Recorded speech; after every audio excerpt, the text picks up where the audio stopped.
The Worry Trick: How Your Brain Tricks You into Expecting the Worst and What You Can Do About It, by David A. Carbonell, PhD, read by Avicenna.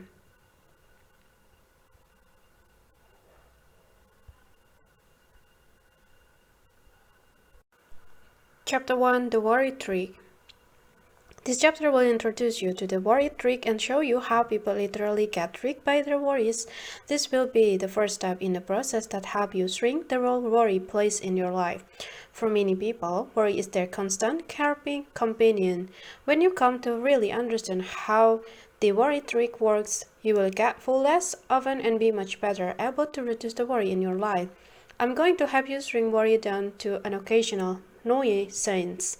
One universal characteristic of worry is that people would like to have less of it. Nobody has ever come to my office seeking to worry more or to have a better class of worries. Why not? Why don't people have more appreciation for the tips and warning that worry brings them?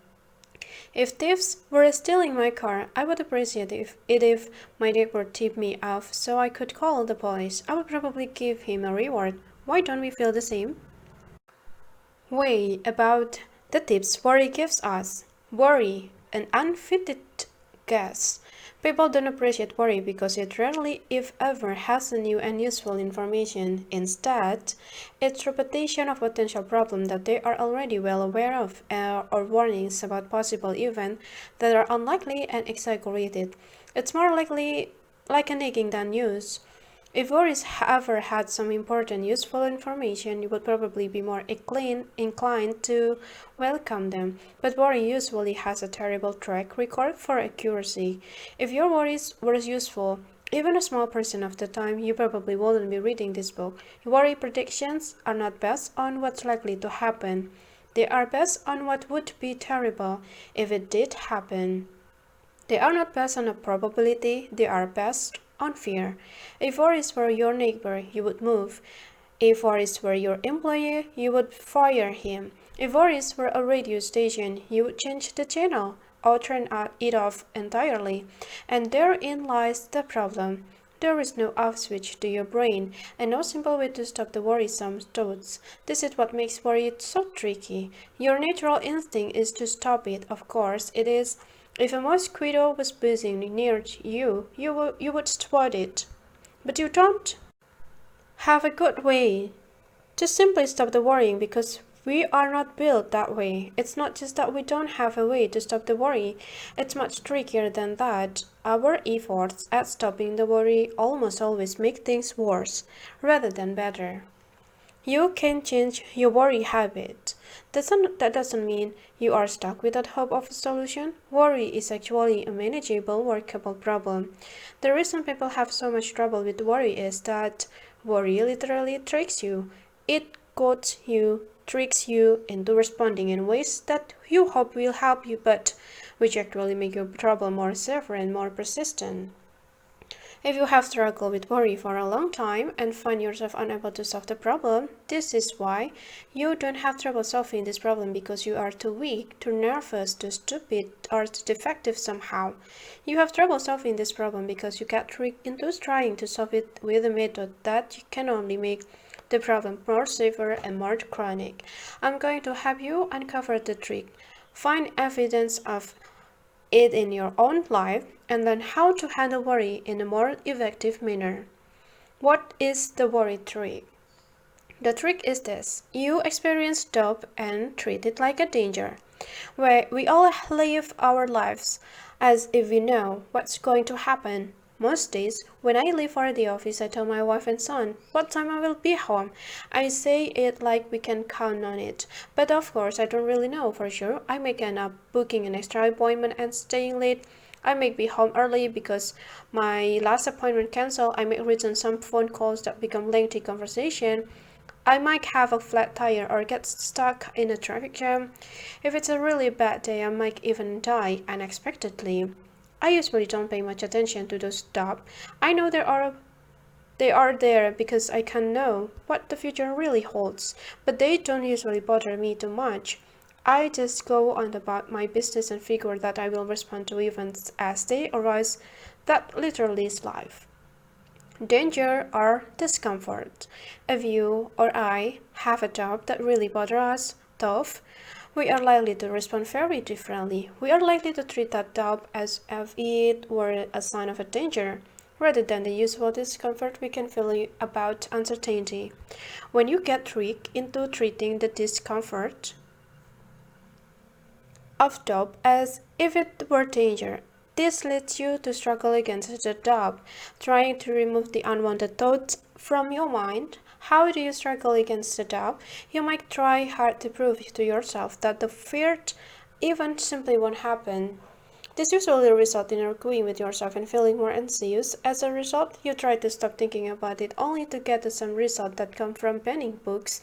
It increases your attention to and interest in the unpleasant idea. You might try to do something to protect against the fear event and then find yourself worrying about whether or not that protection will be sufficient. You might bother your friends, family with repeated requests for reassurance. However, when they do tell you that you will be okay, then you worry that they are just worrying you, so you will stop talking about it. And you get dug in deeper and deeper with more doubt and fear and more unsuccessful struggle against it. Fear of the unknown. People sometimes talk about the fear of the unknown as if it were a special category of fear. Everything about the future is unknown. It's not the unknown part that people find scary. It is when they consider the future and think that they do know what will happen and that's going to be bad. That's when they get afraid. If you were planning on cooking a special meal for your boss and her husband tonight and experience the thought, what if I get stuck in a traffic jam on the way home? You might try and remove that thought by making sure it couldn't happen. You could set your GPS to give your notice of traffic delays. You could check the highway department website for notice or call their 800 number. You could take local roads. Even though that would make for a longer trip, you could call for spots and ask what settings your change are to getting stuck, trying to get some reassurance. You could develop a backup plan by identifying a restaurant that could deliver on short notice and keep their phone number handy. That might remind you that you are very dependent on your cell phone and you might start monitoring its battery drainage very closely. If you had a winter cold that lasted longer than usual and experienced the thought, what if I have cancer or some other terrible illness? You might try a similar method to clear your mind of the worry. You might consult your physician, which is usually not a bad idea, but if that didn't clear your mind of this worry, you might consult several other doctors as well. You might read up on your symptoms on various internet sites. You might look at the obituaries to see if anyone your age had died of cancer recently. You might look at the medical encyclopedia. You might ask the neighbors if they knew of any colds going around. In this case, you could spend a lot of time and effort trying to prove to yourself that you have nothing to worry about, that there is no chance of getting caught in a long traffic jam or having a cancer. Unfortunately, you probably won't get much relief from this effort because you can't really prove that something won't happen. You can recognize that it's very unlikely, but there is no way to prove to yourself that some calamity is not going to happen tomorrow. Because just about anything, no matter how improbable, is not possible if your rules of evidence are loose enough. So I can prove that nothing will make me late for dinner tonight because it's impossible to be sure. The thought just does not bother me. However, if I did feel really bothered by the thoughts, I would probably be tempted to try to get rid of that thoughts, and that's where I may run into trouble. Can you predict the future? A husband who worried a lot about auto accident would probably get very nervous whenever his wife didn't arrive home at the expected time. He might call her cell phone to verify that she was okay, and if she happened to have her phone turned off or buried so deep in her purse that she couldn't hear it, his attempt to make himself more comfortable would result in more doubt and fear. Then he might turn on the TV to see if there were any news stories about car crashes. He might think about calling a local hospital and to see if she was there. He might drive around to see if he could spot her car somewhere, and even as he drove around, he would worry about missing a call from the hospital on the landline. He might just stay home, pacing and worrying and wondering if he should do something. How worrying backfires on you. This is central irony of worry, that your effort to stop worrying so often backfire on you. All too often, when you try to talk yourself out of a worry, you're likely to fail. Then you take your failure to prove that nothing bad will happen as evidence that something bad will happen. You get more worried as a result of your effort to stop worrying. That's the heart of the trick. None of us know the future, but we know everyone dies so far, but we don't know when. And we don't know how. Most likely, tomorrow will be pretty similar to today, but if you try to prove it won't be different, you can't. And if you take your failure to prove that it won't be different as evident that something bad will happen, you are in for a lot of worrying. Here is an example from my own life. Shortly after my son was born, he developed jaundice. His skin was yellow. It's common among newborn, pretty harmless, and generally disappear within a few days. If treatment is necessary, the standard treatment is light therapy, in which the child wears a special light for several days. My sons needed the light therapy. Our conversations with our pediatrician went very poorly. My wife asked what would happen if the light didn't fix the problem. He said this was unlikely, that it almost always worked, and mentioned some really rare problem that could develop if it didn't.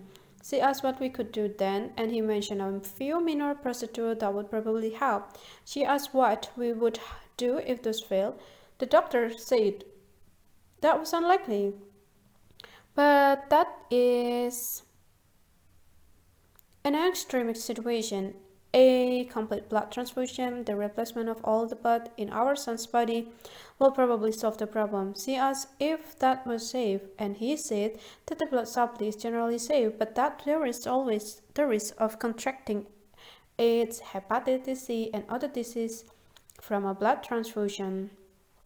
With an agonizing 10 minutes, that was we had gone. In seconds, from arranging pretty routine care for our beautiful sons, to contemplating the prospect that he would get AIDS before his first birthday. And it was all foolishness, not because we were fools, but because we all did what came naturally in our roles as parent and doctor.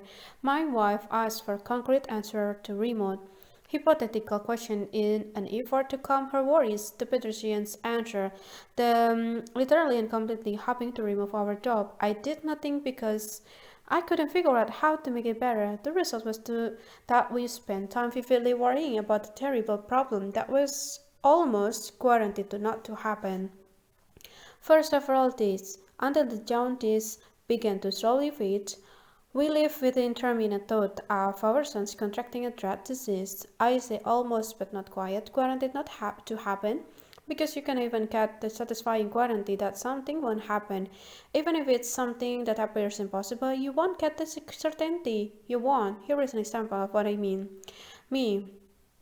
What if the law of gravity gets revealed and we float upside down in the air, banging our heads? Scientists, that's impossible because insert highly technical proof, quantum mechanics, law of thermodynamic fundibulum, and blah blah blah blah.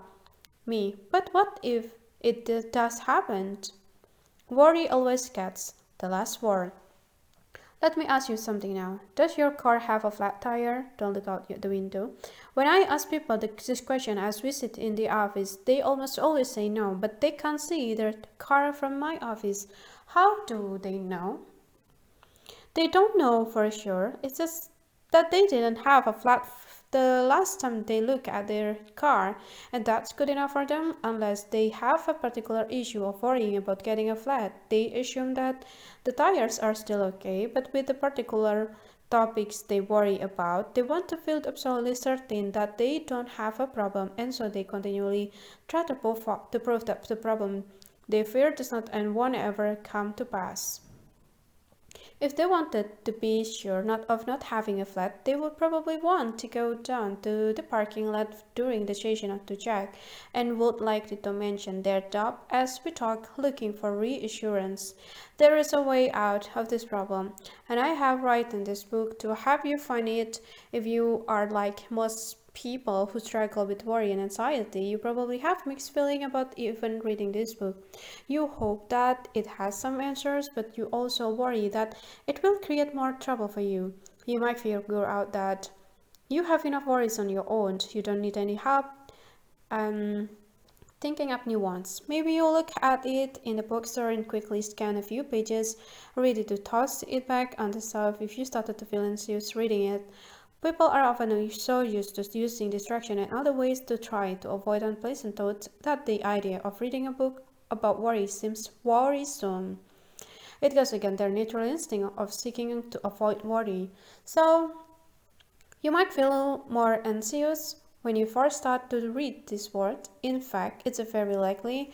I understand how uncomfortable that is, but I want you to be aware that it's not a bad sign at all. The first time people come to see me for help with anxiety and worry is usually the most anxiety-provoking visit.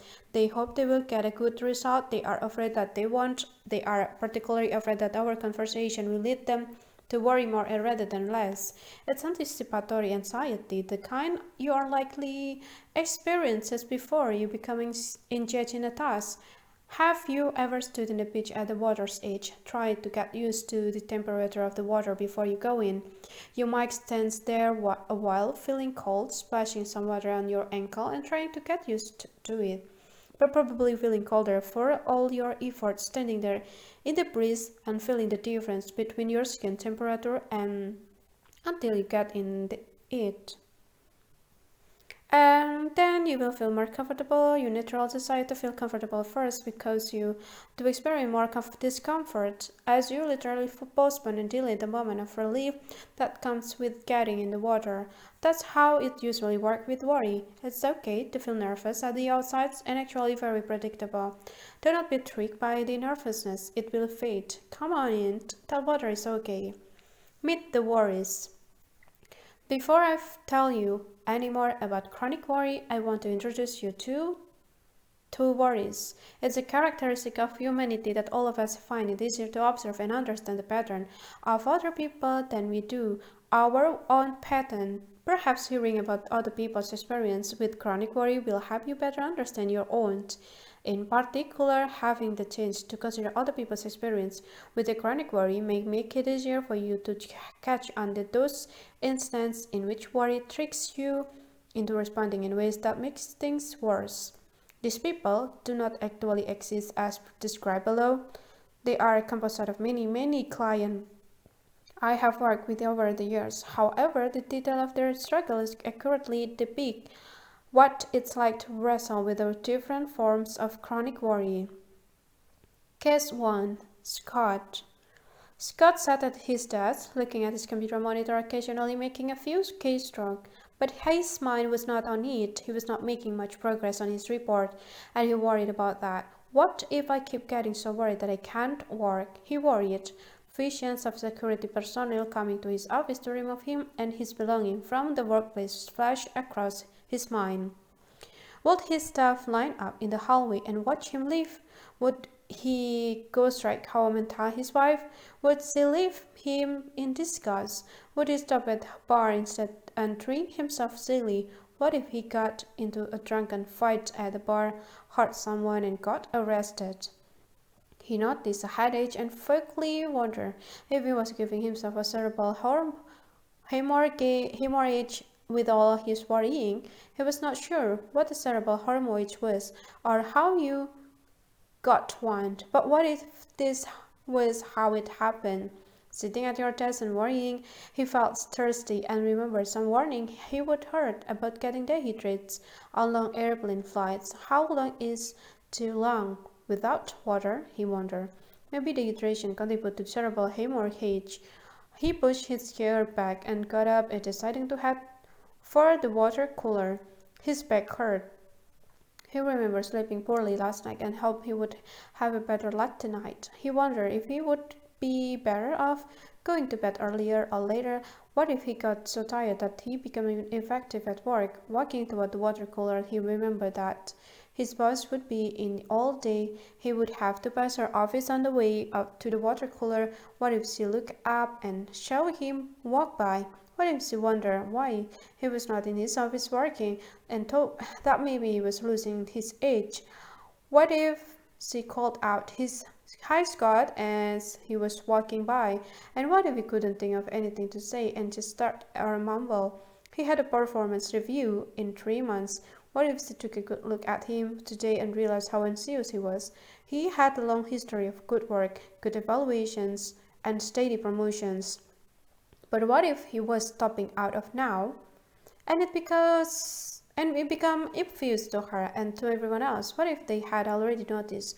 Scott decided he was not that thirsty. He went back to his office. He resumed trying to work on his report and made some revisions. But it was not too long before he had the thought, what if I get dehydrated and have a seizure? He tried to distract himself by playing solitaire on his computer, but the worrisome thought kept breathing through. Finally, he opened his browser so he could search for information about seizures, dehydration, cerebral hemorrhages, and on it goes. Scott's actually a healthy guy, a productive and valued employee with a good family and an apparently happy life. Scott is also a warrior. He has tried hard to control his worry, and he has tried many things. He took a medication for a while, but he didn't like the way it made him feel, and he worried about long-term side effects, even though the doctor said there probably wouldn't be any. He drinks more now than he used to, in an effort to fall asleep without tossing and turning. It helps him fall asleep faster, but he does not feel rested when he wakes and he worries about becoming an alcoholic. He exercises and monitors his diet to keep himself as healthy as possible, but finds he's got an unhealthy mind in a healthy body. He thought about trying meditation, but was afraid of letting his mind go blank, expecting that it would get filled with more worrisome thoughts. He spends a lot of time trying to distract himself and avoiding unpleasant thoughts. He doesn't watch the news anymore or read newspaper because he is afraid of unpleasant topic. He avoids television shows about hospital and other medical setting. A chronicle warrior. Scott tried therapy several times and was diagnosed with generalized anxiety disorder. He had a therapy that focused on his early childhood and life experience. It helped him understand himself better but didn't do anything about his worrying. He had cognitive behavioral therapy, which helped him to evaluate his thoughts and find the error in his thinking so that he could correct them. That seems to help, but over time he found himself more focused on his thoughts, arguing with himself about whether or not a thought was exaggerated, trying to get all the error out of his thoughts, feeling frustrated and apprehensive when he couldn't. He felt conflicted about writing his thoughts down and evaluating them, because sometimes it seems to cause him more trouble, and he gradually drifted out of therapy. Scott feels best when he is not worrying. Sometimes he will go for days, even weeks at a time without significantly worry. That feels good to him, but sooner or later, he noticed how good he feels and realized that he has not been worrying, and then the thought occurred to him, what if I start worrying again? You can guess the rest. He resumes worrying, he tries to stop, he fails to stop, and the cycle repeats. Sometimes he is filled with despair, as he alternates between worrying about possible problem that never seems to materialize, the worrying about how much worrying he does. Scott is a chronic warrior. He has a strong case of it, but there is hope and help for him and for you as well if this is your burden. Case 2. And worries about social encounters. She is usually okay with seeing people she already knows well, but gets nervous about meeting new and unfamiliar people, encounters with bosses and people in authority and group activities, and won't go to a party or other social occasion without her husband because she fears getting into a conversation and becoming too anxious to talk. She usually has a glass of wine or two before going to a social event. What if I can't think of anything to say and people just look at me, waiting for me to talk? She worries. She pictures herself trapped in a social encounter, becoming visibly nervous and alarming at the party, with her excessive sweating, trembling hands, and inability to speak. As long as her husband will be with her, she figures she can ride it out because he will keep the conversation going while she calms herself or takes the bathroom break. The idea that she could excuse herself for a bathroom break calms her a little, but she worries about that as well. She has never actually taken a bathroom break for this purpose. She has the idea that should she do so, she wouldn't be able to go back to the bathroom again during that party because people would wonder why she was going to so frequently, since they think that she can only do this once, like using a get out of jail free card in Monopoly. If she figures she has to save it for emergencies, so she really can't use it at all. Anne feels very self-conscious about her anxiety and tries to keep it to herself. She worries that her employer and coworker would think of her if they knew how anxious she gets about everyday conversation. Her boss has asked her on several occasions to lead the discussion at a staff meeting, and each time Anne has backed off with some excuses. She worries that she is running out of excuses. What if my boss stops believing me? She worries, fearful of being judged. Anne's fears have to do with being judged by people. In particular, she worries about looking so anxious that people think there is something wrong with her, avoid her, and probably gossip about her when she is not around. One of the ironies of Anne's fear is that she simultaneously believes I am unworthy, and also everyone is very interested in observing and evaluating me. Therapy for social anxiety disorder would probably be very helpful for Anne, but she dreads the moment of sitting down with a stranger who will ask intrusive questions. What if I start panicking right there in front of the therapist? She worries. I will look like a crazy person. The worries she has about her nervousness are what prevent her from getting the help she needs. If she can find some way to relate differently to those worries, that will be the key that enables her to move forward with her life. Thinking it over. Anne and Scott and the million they represent have different kind of worries, focused on different fears. What they have in common is how they relate to their worries. They struggle to bring their worries to an end and find that their worries increase rather than disappear. The harder I try, the worse it gets. They know this and feel more frustrated and incompetent as a result. They tend to think that this means they are terribly ineffective. As a result, they tend to think, yeah, that this means they are terribly ineffective, that they can execute a simple strategy of clearing their mind. They think it means there is something wrong with them. If it's literally true, the harder I try, the worse it gets. Then this probably means there is something wrong with the method you have been trying, not with you, and it means you have been looking in the wrong place if you have been blaming yourself for your worry troubles. The very effort people make to stop their worries are what strengthen and maintain them. Seeing how worry trick operates in their life and yours will be a valuable help in solving this problem. The next chapter will introduce you to a new way of thinking about your relationship with a chronic worry. Chapter 2. It's all in my head and I wish it would leave. If you struggle with chronic worry, there is a good chance you think you are unusual. When people come to my office for help with worry, that's usually how they think about themselves. This is a problem experienced by millions of people, all thinking they are the only one. Everybody worries. It's a part of human condition. The only people who don't worry are dead people. Everybody experiences thoughts, generally exaggerated and realistic, that occur to them about bad things that could happen in the future. I say that thoughts occur to them because worries are not thoughts that you deliberately seek out. In fact, you probably try not to have them. The thoughts arise spontaneously, often against your will, or when some change even reminds you of an unpleasant topic. This is quite different from the deliberate thinking you do when, say, you consider buying a car. There, you consciously compare possible purchases on the basis of reality, reliability, fuel economy, durability, safety, appearance, price, and so on.